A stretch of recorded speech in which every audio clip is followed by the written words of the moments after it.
What's up, everybody? Booty Noodles here, and today I have a quick update for you on the Frostclaw Ignite build. A couple of my viewers pointed out there's a mechanic in one of the Spellblade abilities that allows you to pop your Ignite stacks to make them deal more damage. And so, as you can see, as I'm killing Jura right here, as she gets to 33% HP, all of a sudden, boom, it hits and does 20% HP just like that.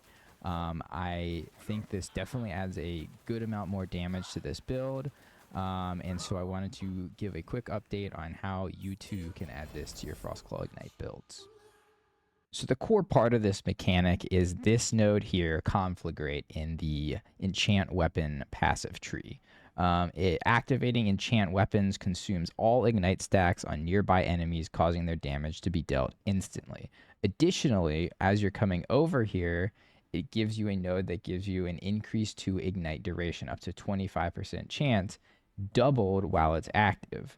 And so Enchant Weapon, if you have enough cooldown speed, you can have a almost permanent uptime for. So this, when you have all nodes, all points spec'd into this node, gives you an almost permanent 50% increased Ignite duration. Additionally, when you do consume the Ignite stacks, they do 200% more damage. Which is just an insane amount of damage, and that is why you saw all this stacks pop for 20% of Jura's max HP.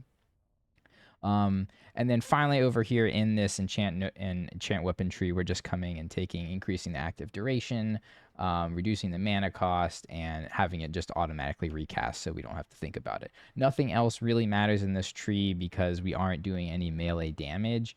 We're just trying to pop the ignite stacks and have it last as long as possible, and reduce the cooldown as much as possible.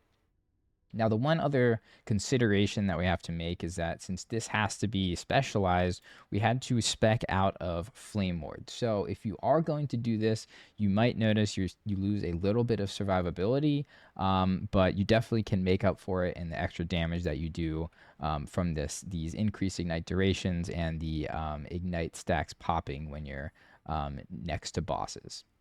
The other thing is that because it is a Spellblade skill, we do have to put some points into Spellblade, which is pretty unfortunate.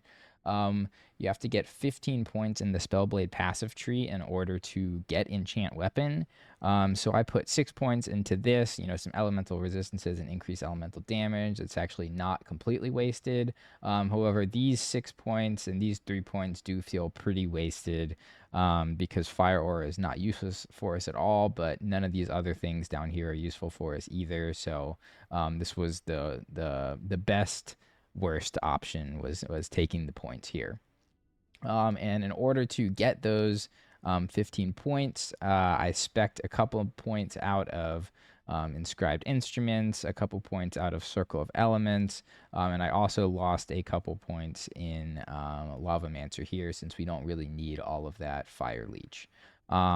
You can obviously mess around with this however much you want. Maybe you lose some ward retention and increase the ignite chance, or you could reduce your ignite chance from this node and put a couple more points in the ward retention for the survivability. It's more so a matter of personal preference than anything else.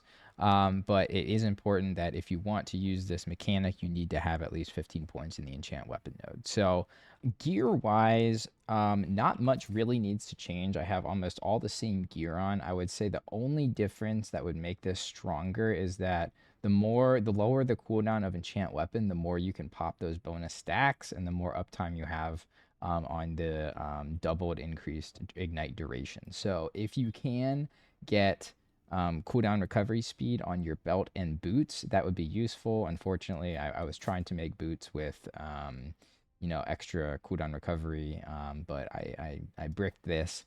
But yeah, I would say if you can get tier 7 cooldown recovery on your boots and tier 7 cooldown recovery on your belt, your enchant weapon cooldown will be around 8 seconds, which gives you pretty much permanent uptime on it. And as well as, the shorter it is, the more often you're popping those more damage stacks, which is super strong. I'd say the one last consideration here is that the node in Enchant Weapon specifies that it only consumes all ignite stacks on nearby enemies. So nearby in this game is considered 4 meters away, which is pretty close. So if you want this to work, you do need to be standing pretty much right next to the boss that you're trying to do it on. This isn't really a useful node per se when you're running around maps because everything just kind of dies so fast anyway. But when you are trying to get this damage bonus on bosses, make sure that you are standing close to them. Yeah, so that is it.